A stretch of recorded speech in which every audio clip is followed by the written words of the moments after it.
છે? આજે આપણે બે સમજુ બકરીની વાર્તા સાંભળવાની છે. બતાવીશ તમને વાર્તા કરીને. જોઈ છે ને? ઓકે. જો આ શું છે? બકરી. પછી આમે શું બનાવ્યું? નદી. અને નદી ઉપર આ શું છે? નદી ઉપર શું હોય? પુલ. શું હોય? નદી ઉપરથી એક જગ્યાએથી બીજી જગ્યાએ જવું હોય તો પુલ હોય ને? એમાં નદી છે અને નદીની અંદર શું છે? પાણી. પાણી છે. નદી છે એની અંદર પાણી છે અને આ પુલ છે. હવે એક દિવસ શું થયું ખબર છે? બે બકરી હતી. એક બકરી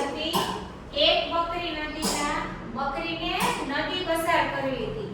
તો એક બકરી નદીના એક પુલ ઉપરથી ચાલી, બીજી બકરી નદીના બીજા પુલ ઉપરથી ચાલતી હતી. ધીમે ધીમે શું થયું ખબર છે? બે બકરી નદીના પુલ ઉપર ભેગી થઈ ગઈ. હવે પુલ તો બહુ સાંકડો હતો. જો સામસામે બકરી જાય તો પાણીમાં પડીને મરી જાય. બકરીને તરતા ન આવડે ને, તો એ પાણીમાં પડીને મરી જાય. પણ એમાંથી એક બકરું બહુ સમજી હતી. એક બકરી બહુ સમજુ હતી.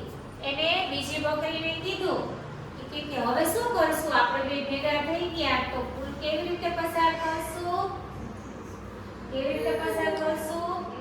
તો એક બકરીએ કીધું કે હું અહીંયા બેસી જાઉં છું, તું મારી ઉપરથી ચાલીને પુલ પસાર કરી લે. તો આ બકરી બેસી ગઈ.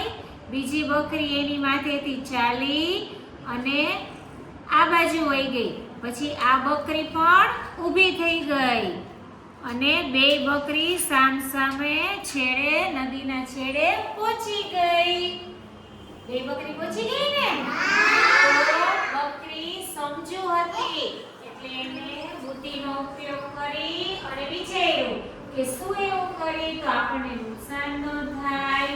તો બકરીએ આઈડિયા કર્યો કે એક બકરી બેસી ગઈ, બીજી એની ઉપરથી ચડીને જતી રહી. તો આમ દરેક પરિસ્થિતિમાં આપણે સરસ મજાનું વિચારવાનું, વિચારીને કામ કરવાનું.